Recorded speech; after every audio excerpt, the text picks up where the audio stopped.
Hi. So in this brief video, I want to provide a description of the third step of the CAPE cycle called plan.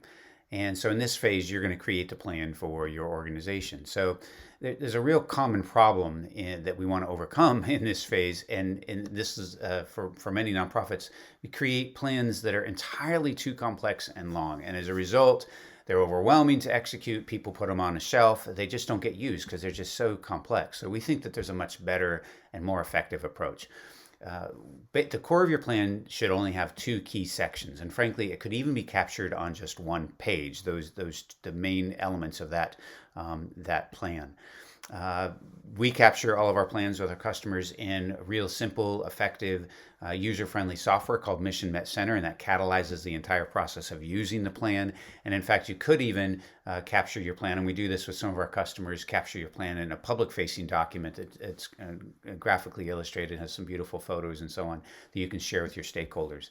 But the real intent of this video is to communicate the concept of keeping a simple plan in just two key sections. And I'm going to share with you a fictitious organization's plan, the Ohio Food Bank Network, to give you an example.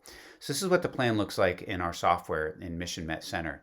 So this is the Ohio Food Bank Network, again, a fictitious organization. Here's a 3-year plan. This happens to be year 1 of that plan. You'll see there's a couple of people here listed as the overall plan champions that make sure that strategic planning really works at the network.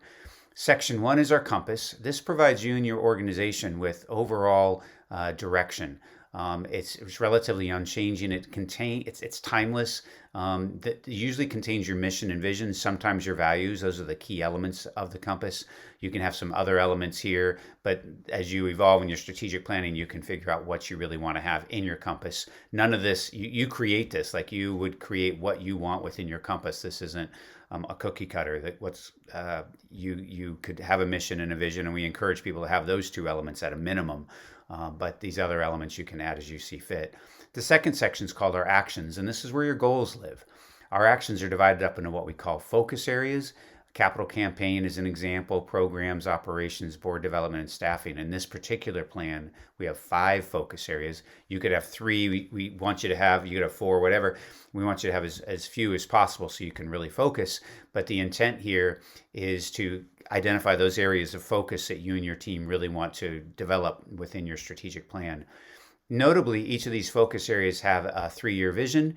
You can create a different time frame, but we always encourage 3 years, and then a couple of goals here. In this case, you can have 2 goals, 4 goals, 1 goal, whatever, for the next year. So the logic is 1-year goals that support your 3-year vision that help you create success in that particular focus area. And all these focus areas you would customize for your particular needs. They don't have to be capital campaign and programs and so on, although these are common ones. In the goals, I'll just share with you that you could also have some key action items, attached documents, and so on.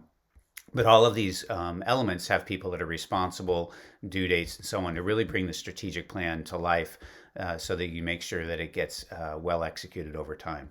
So again, the basic intent of this video is to show that just 2 key sections are the main element. And if you keep this simple and straightforward, then you and your nonprofit and your team are going to be much more likely to use the plan, review it, revise it, and make it a part of how you transform your organization.